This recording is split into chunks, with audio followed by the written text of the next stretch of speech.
India TV YouTube channel को subscribe करें और बेल आइकन दबाएं।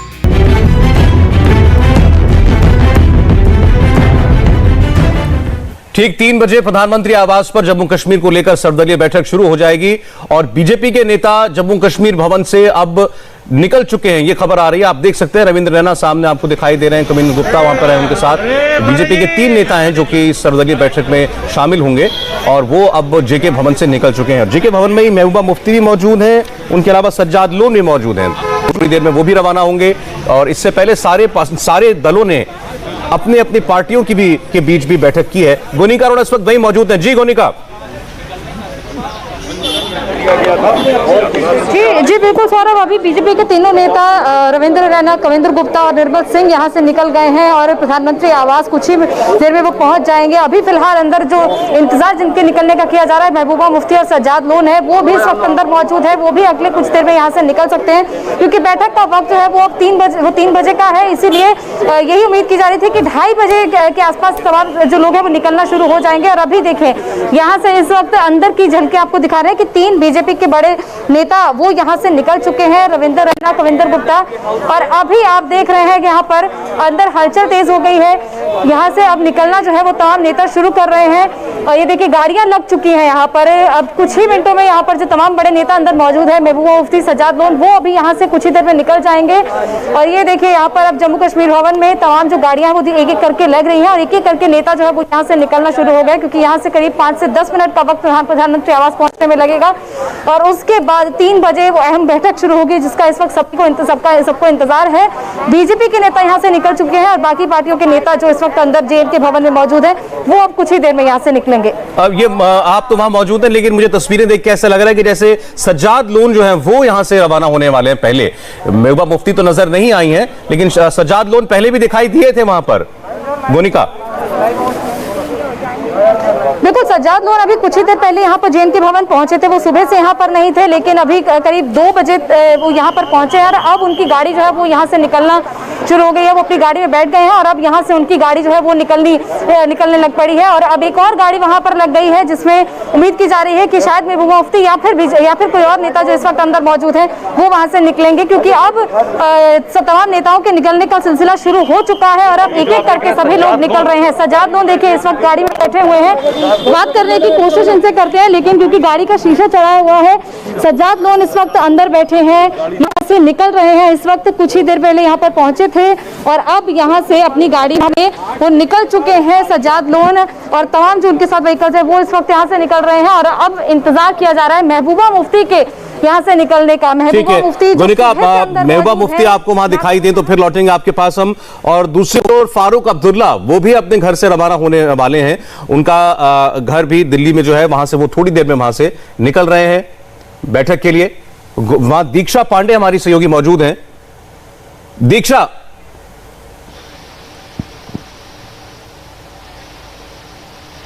सौरभ जी, महज कुछ पल ही बचा है जब जम्मू कश्मीर के पूर्व मुख्यमंत्री दोनों उमर अब्दुल्ला और साथ ही फारूक अब्दुल्ला यहां से निकलने वाले हैं। और तस्वीरें सबसे पहले यहां की ताजा जो हम आपको दिखा रहे हैं, यहाँ पर गाड़ी उनकी तैयार है और किसी भी वक्त वो यहां से मीटिंग के लिए रवाना हो सकते हैं।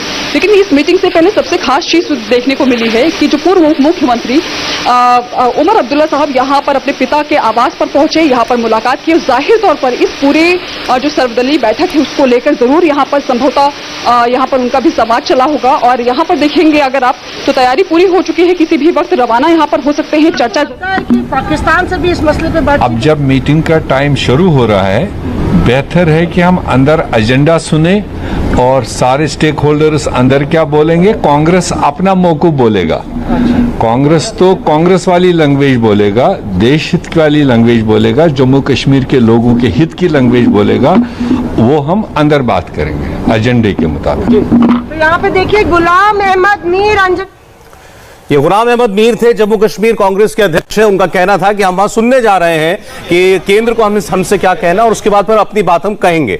और ये तस्वीरें आप देख रहे थे जब बीजेपी के नेता वहां से निकले और जम्मू कश्मीर भवन से सज्जाद लोन रवाना हो चुके हैं, गुलाम नबी आजाद जो हैं वो निकल चुके हैं। तो कांग्रेस के नेता सजाद लोन पीपुल्स कॉन्फ्रेंस के, बीजेपी के लीडर्स, ये सब रवाना हो चुके हैं प्रधानमंत्री आवास के लिए। महबूबा मुफ्ती का निकलना अभी बाकी है, वो भी जेके भवन में मौजूद हैं, सुबह वहां पहुंच गई थी। और उनके अलावा फारूक अब्दुल्ला भी अपने घर पर इस वक्त मौजूद है।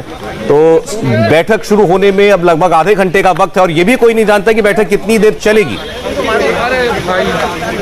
एक बार फिर हम दीक्षा पांडे के पास चलेंगे। दीक्षा ने अभी बताया कि वहां काफी देर से फारूक अब्दुल्ला और उमर अब्दुल्ला दोनों मौजूद थे, दोनों के बीच बातचीत हो रही थी। दीक्षा, वहां कुछ हलचल देख पा रही है? लग रहा है कि जल्दी वहां से निकलने वाले हैं फारूक अब्दुल्ला भी? बिल्कुल सौरभ जी, यहाँ पर जिस तरह से हलचल हो रही है उसको देखते हुए यही लग रहा है कि किसी भी पल दोनों जो पूर्व मुख्यमंत्री रहे हैं जम्मू कश्मीर के, वो किसी भी वक्त सर्वदलीय बैठक के लिए यहाँ से रवाना हो सकते हैं। एक बार मैं आपको फिर से अपने सहयोगी से कहूंगी वो कैमरा यहाँ पर ले जाए और दिखाएं जरा। पूरी तैयारी हो चुकी है, गाड़ी यहाँ पर तैयार है और किसी भी वक्त यहाँ से गाड़ी इस मीटिंग के लिए रवाना हो सकती है। आपको ये भी बता दें कि बीते तकरीबन पौने 1 घंटे से यहाँ पर उमर अब्दुल्ला साहब यहाँ पर पहुंचे और यहाँ पर अपने पिता के आवास पर पहुंचे। यहाँ पर जरूर उन्होंने इस सर्वदलीय बैठक से पहले कुछ चर्चा जरूर की होगी और जाहिर तौर पर यहाँ पर देखेंगे, आपको बता दें कि फारूक अब्दुल्ला साहब का जो स्टैंड रहा है इस मीटिंग को लेकर वो बदलता हुआ नजर आ रहा है। जम्मू कश्मीर में रहते हुए जब उन्होंने ये कहा था कि जैसा आर्टिकल 370 को लेकर जो स्टैंड उनका पहले रहा था वही आगे भी रहेगा, लेकिन यहाँ पर महबूबा मुफ्ती के उस बयान पर जिस पर उन्होंने कहा कि पाकिस्तान से बात की जानी चाहिए, उस पर उन्होंने पल्ला झाड़ते हुए कहा कि पहले वो सबसे पहले अपने वतन की बात करेंगे। तो जाहिर तौर पर कहीं ना कहीं उनका जो रुख रहने वाला इस मीटिंग को लेकर, ये उम्मीद की जा रही कहीं ना कहीं वो सहयोगात्मक होने वाला है। और एक बार फिर से हम आपको यहाँ पर तस्वीर दिखा रहे हैं, तैयारी पूरी है और महज आधे घंटे बचे हुए इस मीटिंग के शुरू होने में, तो ऐसे में जाहिर तौर पर किसी ना किसी वक्त यहाँ पर जरूर निकल सकते हैं। अभी देखिए गाड़ी पर बैठने की तैयारी जरूर चल रही है, जो यहाँ पर स्कॉट की जाने वाली गाड़ी है वो भी यहाँ पर मौजूद है। सुरक्षाकर्मी बाकायदा यहाँ पर खड़े हुए तैयार है और साथ ही गाड़ी यहाँ पर किसी भी वक्त उमर। ठीक है दीक्षा, ये फारूक अब्दुल्ला के घर की तस्वीर दीक्षा पांडे आपको दिखा रही हैं, वो भी किसी भी वक्त निकल सकते हैं। इस मीटिंग को लेकर सकारात्मक रुख दिखाया है। फारूक अब्दुल्ला दरअसल उस ग्रुप के प्रमुख हैं जिसको गुपकार अलायंस कहा जाता है, जिसमें सारे क्षेत्रीय दल कश्मीर के शामिल हैं और उन्होंने इस बैठक में आने से पहले अपनी मुलाकातें भी की और उसके बाद तय हुआ कि हम खुले दिल से सुनना चाहिए कि केंद्र क्या कहना चाहता है। अभी आपने सुना गुलाम अहमद मीर को, उन्होंने भी यही बोला कि हम सुनना चाहेंगे कि केंद्र के पास क्या है ऑफर करने के लिए और फिर हम अपनी बात कहेंगे। तो जाहिर है आज की इस बैठक के बहुत बड़े मायने हैं। कश्मीर में पॉलिटिकल डायलॉग को शुरू करने के लिए, राजनीतिक प्रक्रिया को एक बार फिर से पटरी पर लाने के लिए ये बातचीत अहम होगी। और रविंद्र रैना आपको बीजेपी के नेता वो दिखाई दे रहे हैं जब वो रवाना हुए। एक बार फिर आनंद प्रकाश पांडे के पास हम चलना चाहेंगे। आनंद, देखिए अभी क्योंकि कोई सेट एजेंडा इस मीटिंग का सामने नहीं आया, तो जो जिन लीडर्स को बुलाया गया है मीटिंग के लिए वो ये कह रहे हैं कि हम सुनना चाहते हैं कि केंद्र को क्या कहना है और केंद्र भी जाहिर तौर पर देखना चाहता होगा कि 370 हटने के बाद इन सारे नेताओं के सुर बहुत सख्त थे, बहुत तल्ख थे, वो कितना बदला है। जी बिल्कुल, जाहिर तौर पे इस बैठक का भले ही ये कहा जा रहा है कि एजेंडा नहीं है, लेकिन इतना सबको पता है कि इस बैठक का एजेंडा जो है जम्मू कश्मीर है, जम्मू कश्मीर की आवाम का विकास है। और जो भी ये पॉलिटिकल पार्टीज इस बैठक में आ रही हैं, भले ही अपने अपने मुद्दे लेकर आएंगी, लेकिन इनको भी पता है कि जब से वहाँ पे धारा 370 हटी है और यूटी बना है, जम्मू कश्मीर को यूटी बनाया गया, 2 हिस्सों में बांटा गया है, तब से लेकर वहाँ पे जो विकास में गति आई है। और यही वजह है कि बैठक की शुरुआत में ही सरकार की तरफ से उन लोगों को जो ब्रीफ नोट दिया जाएगा उसमें पूरा चीज़ डॉक्यूमेंटेड होगा कि वहाँ पे केंद्र सरकार ने क्या क्या कदम उठाए हैं, किस तरह से नई नई स्कीम्स वहाँ पे लागू की गई है, उसका जनता तक कितना फायदा पहुंचा है। भले कोरोना के समय में आनंद, मैं एक बार आपको रोकना चाहूंगा। कुछ एक्सक्लूसिव जानकारी इंडिया टीवी के पास आई है कि दरअसल मीटिंग में क्या होने जा रहा है। बातचीत के अलावा, बातचीत जो होगी वो तो सब नेताओं के बीच में और प्रधानमंत्री के बीच में होगी। 3 बजे सारे नेता वहां पर पहुंचेंगे, इसके बाद कुछ रिफ्रेशमेंट जो है वो उन सबको ऑफर किया जाएगा और 5 मिनट के बाद गृह मंत्री अमित शाह वहां पर पहुंच जाएंगे नेताओं के बीच में। 3:10 के करीब वहां पर प्रधानमंत्री पहुंचेंगे, उसके बाद फिर एक औपचारिक फोटो सेशन होगा और इसके बाद ये बैठक फिर फॉर्मली शुरू हो जाएगी। और सबसे पहले जो पीएमओ के राज्य मंत्री डॉक्टर जितेंद्र सिंह वो एक औपचारिक स्वागत संबोधन देंगे, वो अपनी बात कहेंगे और वो मुश्किल से 2 मिनट की बात होगी। और उसके बाद जो नेता बुलाए गए हैं बैठक में, 14 नेता, ये एक एक करके बोलना इनका शुरू होगा और फारूक अब्दुल्ला को सबसे पहले मौका दिया जाएगा बोलने का। इस बीच तस्वीरों में देखेंगे आप, महबूबा मुफ्ती भी जो है वो रवाना हो रही हैं बैठक के लिए। वो जेके भवन में महबूबा मुफ्ती सामने नजर आ रही है। सबसे ज्यादा तीखे बोल महबूबा मुफ्ती के दिखाई सुने हैं हमने जब से 370 कश्मीर से हटी है। बहरहाल फारूक अब्दुल्ला को सबसे पहले मौका दिया जाएगा। गोनिका कुछ कहना चाह रही है, वहां से गोनिका की बात सुन ले पहले। गोनिका है और अब कुछ ही मिनटों में महबूबा मुफ्ती प्रधानमंत्री आवास पहुंच जाएंगी, जहां पर वो अहम बैठक होगी जिसका सभी को इंतजार था।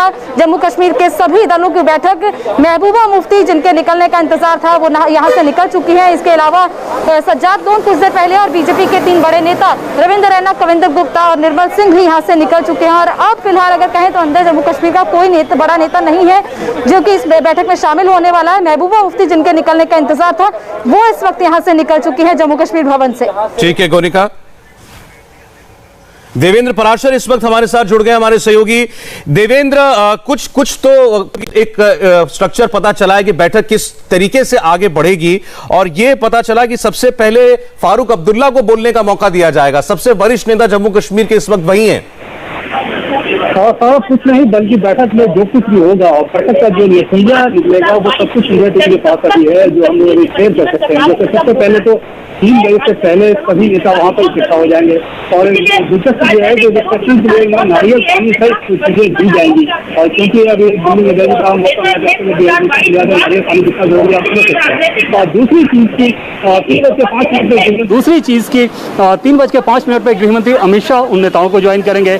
3:10 के लगभग पर देश के प्रधानमंत्री नरेंद्र मोदी वहां पर पहुंचेंगे और उसके बाद एक औपचारिक फोटो सेशन होगा उन नेताओं के साथ। उसके बाद जब एक बार वो बैठक के लिए अंदर वो लोग जाएंगे तो वहाँ पर पीएमओ में राज्य मंत्री डॉक्टर जितेंद्र सिंह, उनका एक औपचारिक स्वागत संबोधन होगा जो तकरीबन 1.5 से 2 मिनट का मुश्किल होगा। वो सिर्फ एक औपचारिकता के लिहाज से होगा ताकि ये बैठक शुरू हो।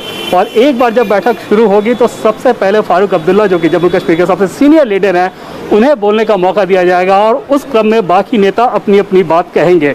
जब नेता अपनी बात कह लेंगे तो गृहमंत्री अमित शाह उन नेताओं के द्वारा जम्मू कश्मीर को लेकर जो कुछ भी सवाल खड़े किए जाएंगे उनमें से जो महत्वपूर्ण सवाल होंगे उसका जवाब दिया जाएगा। इसके अलावा जम्मू कश्मीर में जो डेवलपमेंट वर्क हुआ है उन सारी चीज़ों का भी बुकलेट वहाँ पे तैयार है। अगर कोई नेता वो लेना चाहे, हालांकि केंद्र सरकार का मानना है कि वो लेना नहीं चाहेंगे, वो डिटेल्स भी उन्हें मुहैया करा दी जाएगी। और एक बार गृह मंत्री अमित शाह जब पूरी अपनी बात कह लेंगे और अमित शाह का जो संबोधन होगा एक तरह से सरकार की तरफ से लीड संबोधन आप कह सकते हैं, क्योंकि वो बहुत डिटेल में बताएंगे कि जम्मू कश्मीर में एप्लीकेशन 370 के बाद आखिर किस प्रकार से वहाँ डेवलपमेंट वर्क चल रहा है या जो कुछ भी काम चल रहा है। जैसे सौरभ, मैं आपको बताऊं कि एक चीज सवाल जो जरूर खड़ा होगा जो कि महबूबा मुफ्ती बार बार ये कहती है कि राजनीतिक कैदी जो हैं उनकी रिहाई कर दी जाए। यहाँ पर यह स्पष्ट किया जाएगा केंद्र सरकार के द्वारा कि कोई पॉलिटिकल व्यक्ति अगर एंटी नेशनल एक्टिविटीज में जेल में है तो वो राजनीतिक कैदी नहीं है। जैसे परा की बात कर ले, परा को लेकर महबूबा मुफ्ती बहुत ज़्यादा उत्तेजित रहती हैं कि क्यों नहीं उन्हें जल्दी छोड़ा जा रहा है, बहुत सारे सवाल खड़े करते रहे हैं। तो पर्रा किसी राजनीतिक गतिविधि के चलते जेल में नहीं है, बल्कि एंटी नेशनल एक्टिविटीज़ में पुलिस के पास उनके ईमेल्स हैं कि किस प्रकार से आतंकवादियों के साथ उनका चैट चल रहा था। तो इन सारी चीज़ों के आधार पे अगर कोई राजनीतिक व्यक्ति जेल में है तो वो उस क्राइम के चलते है जो कि एंटी नेशनल एक्टिविटीज़ के चलते आता है, ना कि किसी राजनीतिक प्रक्रिया के तहत। तो ये साफ किया जाएगा गृहमंत्री अमित शाह के द्वारा। और इसके अलावा जो भी डेवलपमेंट वर्क वहाँ पे हो रहे हैं उनके बारे में डिटेल में बताया जाएगा। आखिर में जो संबोधन होगा वो प्रधानमंत्री मोदी का संबोधन होगा। प्रधानमंत्री मोदी का संबोधन बहुत ज़्यादा विस्तार से नहीं होगा, बहुत लंबा चौड़ा नहीं होगा, क्योंकि पीएम आज सुनना ज़्यादा चाहते हैं। उनका जो संबोधन होगा मुख्यतः इस चीज़ के इर्द गिर्द होगा, देश का संविधान, देश की राष्ट्रीयता, विकास, इन सारी चीजों में एक दार्शनिक अंदाज में उनका संबोधन ज्यादा होगा। जो पॉलिटिकल क्वेश्चन खड़े किए जाएंगे वो गृहमंत्री अमित शाह उसका जवाब देंगे। ठीक है जी सर। ठीक है देवेंद्र, ठीक है, आपने जानकारी दी है, फिर दर्शकों को बता दें देवेंद्र पराशर कैसे ये बैठक बढ़ेगी आगे, उसकी पूरी डिटेल्स आपको दे रहे हैं, एक्सक्लूसिव डिटेल्स। उन्होंने बताया कि वहां पहुंचने के बाद सबसे पहले गृहमंत्री पहुंचेंगे, फिर प्रधानमंत्री, और जो भी ये नेता बोलेंगे उनके सवालों के जवाब वो देंगे गृहमंत्री। प्रधानमंत्री सीधे जवाब नहीं देंगे, गृहमंत्री उन सारी बातों का जवाब देंगे और उसके बाद अंत में प्रधानमंत्री का एक संबोधन होगा। तो ये इस एक आप कह सकते हैं खाका है इस बैठक का। अब देवेंद्र, आपसे हम ये पूछना चाहते हैं कि आमतौर पर जब प्रधानमंत्री के स्तर पर ऐसी बैठकें होती हैं जिसमें अलग अलग पार्टियों के नेताओं को बुलाया जाता है, तो प्रधानमंत्री का इंटरेक्शन कैसे होता है? क्या जैसे अभी आप कह रहे थे कि वो ये नेता तो अपने मुद्दे लेकर के गए तो वो ये तो प्रमुखता से उनको उठाएंगे, तो क्या प्रधानमंत्री सीधे भी एंगेज कर सकते हैं उनको बातचीत में? और इसकी संभावना बहुत कम है, क्योंकि जब नेता अपनी अपनी बात कह रहे होंगे तो उसमें प्रधानमंत्री सिर्फ सुनेंगे। और क्योंकि ये सर्वदलीय बैठक है तो इसमें सभी दल के लोग अपनी बात कहेंगे। जैसे अगर नेशनल कॉन्फ्रेंस या पीडीपी के लोग अपनी बात कहेंगे तो बीजेपी के लोग उसका दूसरा पक्ष वहीं पर प्रस्तुत कर देंगे बीजेपी नेता के तौर पे। और उसके बाद केंद्र सरकार की तरफ से गृह मंत्री अमित शाह उस स्थिति को स्पष्ट कर देंगे। तो जाहिर तौर पर प्रधानमंत्री के लिए ये नौबत नहीं आने जा रही है। जो हमारे सोर्सेज वही हमें बता रहे हैं कि उन्हें किसी चीज़ को लेकर कोई स्पष्टीकरण या क्लैरिफिकेशन देना पड़े, बल्कि उसके लिए गृह मंत्री अमित शाह वहाँ पे मौजूद हैं, जो कि तथ्यों के साथ सारी बात को रखेंगे। और एक उदाहरण के तौर पर मैंने आपको बताया कि जो एक प्रमुख मुद्दा रहने वाला है उसको लेकर, राजनीतिक बंदियों को लेकर जो महबूबा बार बार इस बात को कहती हैं, अगर वो इस बैठक में उठाती हैं। और आपने देखा कि यहाँ आने से पहले भी जम्मू कश्मीर में बहुत ज़्यादा हलचल थी और नईम अख्तर जो कि पीडीपी की सरकार में मंत्री रहे थे, उनकी जो नज़रबंदी की जा रही थी वो नज़रबंदी हटाई गई। और ऐसा माना गया कि शायद महबूबा मुफ्ती ने दिल्ली आने के लिए एक शर्त के तौर पर शायद उस चीज़ को कहा हो। दूसरी चीज़ की पर्रा जो कि उनके यूथ विंग के प्रेसिडेंट हैं, उनको श्रीनगर से जम्मू भेजा गया था और वापस जम्मू से श्रीनगर जेल ट्रांसफ़र किया गया। उसमें भी ऐसा माना गया कि शायद महबूबा की दिल्ली आने की ये शर्त हो। तो एक तरह से कोशिश ये की गई है कि जब वहाँ पर जम्मू कश्मीर के नेता पहुँचे इस बैठक में तो तथ्यों के आधार पर बातचीत हो। हालांकि वो नेता तथ्यों के आधार पर कितना बातचीत करेंगे सौरभ, ये पहले उनके बयान। लेकिन अभी जो आपने जो भी एक फ्लो आपने समझाया इस बैठक का रहेगा, उससे एक चीज का जवाब मिल गया देवेंद्र, क्योंकि ये समझ में नहीं आ रहा था कि केंद्र या प्रधानमंत्री, गृह मंत्री कुछ सुनाना चाहते हैं, बताना चाहते हैं इन नेताओं को, या इनसे सुनना चाहते हैं। तो आपने भी इसका स्ट्रक्चर बताया कि पहले ये लोग नेता अपनी बात कहेंगे, सारे दलों के नेता अपनी बात कहेंगे, उसके बाद केंद्र सरकार की तरफ से गृह मंत्री बोलेंगे। तो ये ऐसा लग रहा है कि इन सारे दलों की बात सुनी जाए, ये ज्यादा मंशा है, बजाय इसके कि केंद्र की तरफ से कुछ उनको कोई जानकारी देना या उनको कोई निर्देश देना। जी हाँ, बिल्कुल सौरभ, और इनकी बात सुनने के बाद इनकी जो शंका है, जो भ्रम है, उसे केंद्र सरकार दूर करेगी। और इसके पीछे वजह यह है कि जम्मू कश्मीर को लेकर एब्रोगेशन ऑफ 370 के बाद केंद्र सरकार की जो एक नीति है वो एक कंटिन्यूअस प्रोसेस के तहत वो नीति आगे बढ़ रही है। ऐसा कुछ भी नहीं हुआ है जो अचानक बदला हो, अचानक बदलने वाला हो, रातों रात बदलने वाला, ऐसा बिल्कुल नहीं है। डिलिमिटेशन प्रोसेस, उसका काम ऑलरेडी, डिलिमिटेशन कमीशन का काम ऑलरेडी चल रहा है। और फरवरी में पिछली जो बैठक हुई थी, कमीशन के जो एसोसिएट मेंबर हैं, नेशनल कॉन्फ्रेंस के 3 सांसद, वो उस बैठक से गैर हाजिर रहे थे। अब इसके संकेत मिल रहे हैं कि नेशनल कॉन्फ्रेंस के लोग उस बैठक में शिरकत कर सकते हैं। दूसरी चीज़ की पहले ही ये साफ किया जा चुका है, देश के प्रधानमंत्री नरेंद्र मोदी लाल किले की प्राचीर से इस बात को साफ कर चुके हैं कि एक बार जब समय आएगा उचित समय पे तो जम्मू कश्मीर में विधानसभा चुनाव होगा।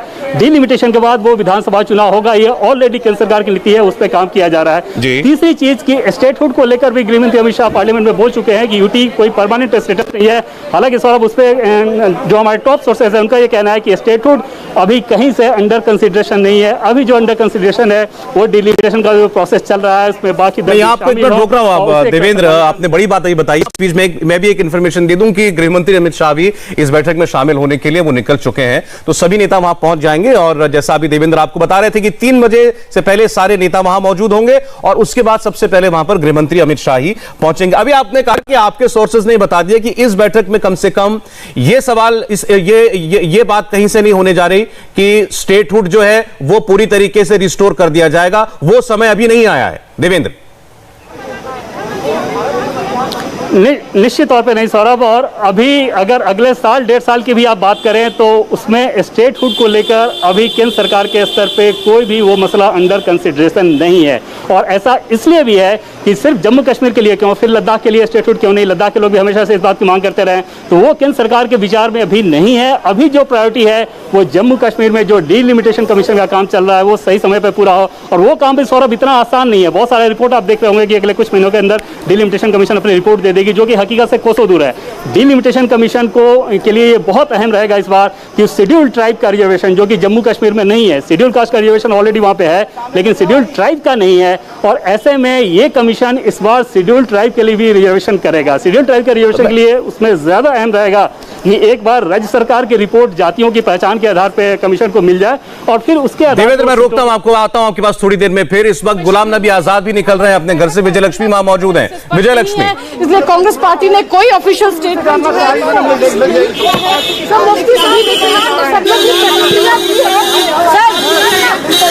मीडिया से बात जो है आजाद साहब नहीं करें, कोशिश जरूर करेंगे लगातार कि हम बात, पाकिस्तान से भी बातचीत करनी चाहिए। गुलाम नबी आजाद अभी यहाँ से निकल गए हैं। हालांकि मीडिया से कोई बात उन्होंने नहीं की है। बहरहाल कांग्रेस पार्टी जो है वो रिस्टोरेशन ऑफ स्टेटहुड की मांग कर रही है और जल्द चुनाव की मांग भी कांग्रेस पार्टी की तरफ से की जा रही है। तो अभी गुलाम नबी आजाद यहाँ से निकल गए हैं अपने घर से और यहाँ से सीधा जाएंगे 7 लोक कल्याण मार्ग, जहाँ पर यह अहम बैठक होगी। कांग्रेस पार्टी की तरफ से गुलाम नबी आजाद, गुलाम अहमद मीर और तारा चंद जो है वो पार्टी का स्टैंड इस मीटिंग में रखेंगे। तमाम मुद्दों पर चर्चा होगी इस मीटिंग में। कांग्रेस पार्टी का कहना था कि क्योंकि कोई ब्रीफ उनको नहीं दिया गया है कि क्या मुद्दे होंगे, लेकिन कुछ मुद्दे हैं जिन पर कांग्रेस अपना स्टैंड पहले ही क्लियर कर चुकी है, जिसमें से स्टेटहुड का मुद्दा है, जल्द चुनाव राज्य में कराए जाएं, ये एक मुद्दा है जिसको कांग्रेस पार्टी आज की मीटिंग में उठाएगी। बहरहाल आजाद साहब यहां से निकल गए हैं, ज्यादा स्पष्टता कांग्रेस पार्टी ने क्या बात विजयलक्ष्मी आपने बताया, हमने तस्वीरों में देखा गुलाम नबी आजाद भी रवाना हो गए और कांग्रेस पार्टी ये पहले ही कह चुकी है, गुलाम अहमद मीर कह चुके हैं कि उनका जो प्रमुख मुद्दा रहेगा वो होगा कि फिर से पूर्ण राज्य का दर्जा वो जम्मू कश्मीर को दिया जाए। 370 की बात कांग्रेस पार्टी फिलहाल नहीं कर रही है। अब एक बार फिर हम देवेंद्र पराशर के पास जाना चाहेंगे। देवेंद्र, देखिए मोटे मोटे मुद्दे पूरी दुनिया जानती है जम्मू कश्मीर के क्या है। 370 35 है जो नॉन निगोशिएबल है। मुझे लगा अगर कोई बात उठाएगा भी तो उसका जवाब भी पहले से मालूम है। अरे इस वक्त फारूक अब्दुल्ला भी निकल रहे हैं। फारूक अब्दुल्ला और उमर अब्दुल्ला दोनों जो है वो भी अपने घर से इस वक्त निकलते हुए आपको दिखाई दे रहे हैं। ये फारूक अब्दुल्ला का आवास है दिल्ली का। यहाँ से फारूक अब्दुल्ला और उमर अब्दुल्ला दोनों रवाना हो रहे हैं। आप देख सकते हैं आगे सीट पर बैठे हुए उमर अब्दुल्ला और पीछे फारूक अब्दुल्ला। दीक्षा पांडे के पास चलेंगे। दीक्षा, फारूक साहब के लिए एनआई के लिए पूछिए, उनका कॉल था। चलिए, फारूक अब्दुल्ला भी रवाना हो गए। इसके साथ ही अब सारे नेता जो हैं वो अब इस मीटिंग के लिए रवाना हो चुके हैं। वक्त भी आप देखें 15 मिनट का कुछ करीब वक्त बाकी है बैठक शुरू होने में और ऐसी बैठकें बिल्कुल वक्त पर ही शुरू होती हैं। तो 3 बजे का समय दिया गया। उससे पहले सारे नेता पीएम आवास पर 7 लोक कल्याण मार्ग पर वो पहुंच जाएंगे। तो अंत में सबसे फारूक अब्दुल्ला निकलते हुए दिखाई दिए हैं और ये बैठक फिर अब थोड़ी देर में शुरू होगी। देवेंद्र के पास हम चलेंगे एक बार फिर। देवेंद्र, मैं आपसे कह रहा था कि 370 35 पर बात हो नहीं सकती। महबूबा मुफ्ती जरूर इस सवाल को उठा सकती हैं। तो पूर्ण राज्य की मांग और राज्य में चुनाव, ये 2 ऐसी बातें हैं जिन पर शायद ये दल जो है कुछ क्लैरिटी चाहेंगे। और पहली बात कि राज्य में जो चुनाव है वो तय है और उसमें केंद्र सरकार की तरफ से आप देखें तो कश्मीर में जो डेमोक्रेटिक प्रोसेस की बात, बहुत सारे लोग ये कहते हैं कि प्रोसेस शुरू होना चाहिए और केंद्र सरकार की तरफ से हमें ये बताया जाता है कि वो प्रोसेस ऑलरेडी चल रहा है। और अगर आप देखें तो वाकई में जो लोकतंत्र का मूल तत्व होता है, पंचायत इलेक्शन, डीडीसी का इलेक्शन वहाँ पे जम्मू कश्मीर में हुआ। ना सिर्फ इलेक्शन हुआ बल्कि पंचायत, ब्लॉक और डिस्ट्रिक्ट तीनों लेवल पे उनके प्लान और जो बजट था उससे अप्रूव कर दिया गया है। ऑलरेडी वो काम कर रहे हैं। उसका दूसरा प्रोसेस ये था कि विधानसभा चुनाव कराया जाए, लेकिन विधानसभा चुनाव तब कराया जाए जब डिलिमिटेशन का काम पूरा हो जाए। और डिलिमिटेशन सौरभ, इसमें संख्या के लिहाज से कोई बहुत फर्क नहीं पड़ने वाला है, महज 7 सीटें पड़ने वाली हैं। लेकिन जो रिजर्वेशन होगा शेड्यूल ट्राइब का, वो निश्चित तौर पे एक पॉलिटिकल बोर्ड ऑफ कंटेंशन आप कह सकते हैं सौरभ, इस लिहाज से कि शेड्यूल ट्राइब की बड़ी आबादी कश्मीर वैली में रहती है और अभी तक शेड्यूल ट्राइब को जम्मू कश्मीर में रिजर्वेशन नहीं था। वो इस लिहाज से नहीं था क्योंकि जम्मू कश्मीर में देश का संविधान लागू नहीं था। जम्मू कश्मीर अपने हिसाब से शेड्यूल कास्ट का तो रिजर्वेशन था, 7 सीटें उनके लिए अच्छी थी, लेकिन शेड्यूल ट्राइब को वो नहीं देते थे। डिलिमिटेशन कमीशन के बाद माना जा रहा है कि तकरीबन 11 सीटें शेड्यूल ट्राइब को दी जा सकती है और वो सीटें मुख्यतः कश्मीर में पड़ेगी। वहाँ पे उन दलों के लिए एक मुश्किल स्थिति हो सकती है कि कैसे उसे वो स्वीकार है। और एक बार जब डिलिमिटेशन कमीशन का काम पूरा हो जाएगा, वो रिपोर्ट स्वीकार कर ली जाएगी, तो उसके बाद निश्चित तौर पर विधानसभा चुनाव कराया जाना है। जो हमारे सोर्सेज हैं वो ये अंदाजा के आधार पर बता रहे हैं कि तकरीबन 1.5 साल इस पूरे प्रोसेस में लग सकता है और अगले साल के मध्य में जम्मू कश्मीर में विधानसभा चुनाव हो सकता है। चलिए ठीक है। आप देवेंद्र, हम तस्वीरों में देख रहे हैं पीएम आवास की तस्वीरें हैं। गृह मंत्री अमित शाह वहां पर पहुंच गए हैं। थोड़ी देर में ये सारे नेता जो हैं ये भी पहुंचेंगे। उसमें कांग्रेस पार्टी, पीडीपी, नेशनल कॉन्फ्रेंस, पीपुल्स कॉन्फ्रेंस, तमाम दल उसमें शामिल हैं। कुल 8 पार्टियों को आज न्योता दिया गया है और 14 नेता होंगे और सबको बोलने का मौका मिलेगा। सबसे पहले फारूक अब्दुल्ला, चूंकि वो सबसे सीनियर हैं जम्मू कश्मीर के पॉलिटिकल लीडर्स में, तो सबसे पहले वो अपनी बात कहेंगे और जो बातें वहां होंगी उसके बाद हमें वो कैसे पता चलेंगे। पहली बात तो ये कि ये नेता लोग बाहर आकर के बताएंगे कि क्या उन्होंने बोला और क्या उनको बताया गया, वो होगी बात। और दूसरा, देवेंद्र आप ही ये बताएं, क्या इस बैठक में हो रही बातचीत का किसी भी तरीके से कोई वीडियो या बातचीत का कोई हिस्सा वो सार्वजनिक किया जाए, क्या ऐसी कोई गुंजाइश है? और सरकार की तरफ से वीडियो की तो अभी कोई संभावना या कोई संकेत नहीं है। टेक्स्ट मैसेज का, टेक्स्ट प्रेस रिलीज की ज़रूर संभावना है और सरकार के स्तर पर इस बाबत मंथन हुआ था, क्योंकि सरकार को भी भली भांति मालूम है कि एनसी और पीडीपी जैसे दल यहाँ आकर बैठक में क्या कुछ कहेंगे और बैठक में बाहर निकल के जाने के बाद क्या कुछ कहेंगे। उन्हें ये पता है, उनको पता है कि ये सिर्फ बातचीत करने के लिए नहीं आ रहे हैं, बल्कि अपने एजेंडे को प्रोपेगेट करने के लिए ज़्यादा आ रहे हैं। और उस स्थिति में ये केंद्र सरकार के ऊपर भी ये दबाव था कि कैसे सही बात को पहुँचाया जाए। और उसके हिसाब से जो हमारे सोर्स हैं वो ये बता रहे हैं कि संभव है कि एक प्रेस स्टेटमेंट जारी किया जाए। इसके अलावा कोई वीडियो, कोई चीज़ इसके बाबत अभी कोई जानकारी नहीं, ना ही इस बात का कोई संकेत है, अनलेस अनटिल कोई ऐसी परिस्थिति ना उत्पन्न हो जाए जिसके चलते उन्हें जारी करना पड़े। केंद्र सरकार की पूरी कोशिश थी कि एक सीरियस डायलॉग के तौर पे इस चीज़ को आगे बढ़ाया जाए। हालांकि उन दलों की तरफ से जो हिला हवाली देखने को मिली, आप देखें कि यहाँ से जब बातचीत करने के लिए जब इंडिकेशन चला गया, इनफॉर्मल इन्फॉर्मेशन चला गया, उन दलों ने इस बात को वहाँ पर लीक भी कर दिया। बावजूद उसके 3 से 4 दिन समय लिया इस बात के लिए कि वो हामी भरे कि यहाँ पे आने को तैयार हैं कि नहीं। और उस बीच में आपने देखा कि जैसा कि मैं पहले आपको बता रहा था कि पर्रा किस प्रकार से श्रीनगर से जम्मू के जेल में गया था, जम्मू से श्रीनगर उसकी वापसी हुई और नईम अख्तर की नज़रबंदी हटी। ये तमाम सारी चीज़ें जो हुई उसमें ये माना जा रहा था जम्मू कश्मीर में कि शायद महबूबा मुफ्ती दिल्ली में बैठे लोगों के द्वारा कुछ बार्गेन करने की कोशिश कर रही है, क्योंकि उनको अपनी कॉन्स्टिट्यूंसी, अपने ऑडियंस को भी एक मैसेज देना था कि अगर मैं दिल्ली जा रही हूँ, जब मैंने ये कहा था कि तिरंगा नहीं उठेगा जब तक 370 की बहाली ना हो, तो फिर मैं क्यों दिल्ली जा रही हूँ। तो इन सारी पृष्ठभूमि में अगर ये बातचीत हो रही है तो आप अंदाजा लगा सकते हैं कि दोनों तरफ। देवेंद्र, ये बात और बताइए कि आमतौर पर ये ऐसा समझा जाता है कि जब कोई ऐसी बहुत बड़ी एक्सरसाइज होती है और कश्मीर जैसे राज्य को लेकर सर्वदलीय बैठक होना, तो इसके पीछे कोई बैक एंड चैनल भी खोले जाते हैं। इन पॉलिटिकल पार्टी से पहले शायद किसी और ने बात की हो, इनका मूड जांचा हो कि क्या यह वक्त सही है कि इनके साथ प्रधानमंत्री के स्तर पर एक डायलॉग की शुरुआत की जाए। तो क्या ऐसी कोई प्रक्रिया भी हुई थी या सीधे इनको न्योता दे दिया गया? नहीं, निश्चित तौर पे वो प्रक्रिया हुई थी और वो जो प्रक्रिया हुई थी, सौरभ, हमारे सोर्सेस का ये कहना है कि एनएसए अजीत डोवाल इस पूरे बातचीत के चीफ आर्किटेक्ट थे। सरकार के एक वर्ग का ये ज़रूर मानना था कि ऐसा करना ठीक नहीं होगा, क्योंकि उन दलों का रवैया सबको पता है। बावजूद उसके ये एक कोशिश के तौर पे इस एक्सपेरिमेंट को किया गया और पहले एनएसए अजीत डोवाल ने कुछ सोर्सेस के मार्फत ही कुछ इन्फॉर्मेशन भिजवाया उन दलों को। उसके बाद जब एक बार उनके तरफ से इंडिकेशन मिला, क्योंकि उन दलों की सौरभ अगर बात करें तो वो ज़्यादा दबाव में है, ज़्यादा दबाव इस लिहाज से कि उन्होंने जो प्रेशर बनाने की जम्मू कश्मीर में कोशिश की थी, केंद्र सरकार उस प्रेशर में आई नहीं। और खासतौर पर आप देखें तो जम्मू कश्मीर में जैसे ही एलजी के तौर पर मनोज सिन्हा को भेजा गया, जो कि एक पॉलिटिकल फेस है, और वहाँ पे डेवलपमेंट वर्क एक तरफ शुरू हुआ, दूसरी तरफ करप्शन को लेकर कार्रवाई शुरू हुई, तीसरी तरफ प्रशासन में बहुत ज़्यादा फेरबदल शुरू हो गए और सिर्फ सीआईडी रिपोर्ट के आधार पर अधिकारियों की नियुक्ति की जाने लगी। तो ऐसे में उन दलों के ऊपर ये दबाव बढ़ गया कि ऐसा ना हो कि हम यहाँ की जनता से कट जाएं। और जो विकास कार्य जनता के लिए हो रहा है, जैसे कोविड वैक्सीनेशन के केस में भी आपने देखा कि जम्मू कश्मीर अच्छी चीजों के लिए। देवेंद्र, मुझे रोकना पड़ेगा आपको, एक ब्रेक हमें लेना है। अब सिर्फ 10 मिनट का वक्त बाकी है इस बैठक के शुरू होने में और इंडिया टीवी के रिपोर्टर्स आपने देखा हर जगह इस वक्त मौजूद हैं और इस बैठक से जुड़ी सारी इंफॉर्मेशन, अंदर जो बातचीत हो रही है, हमारे सारे बहुत वरिष्ठ रिपोर्टर्स हैं, कोशिश करेंगे कि आप तक वो रियल टाइम में वो बातें, वो इंफॉर्मेशन निकाल करके हम आप तक पहुंचाएं। एक छोटा सा ब्रेक।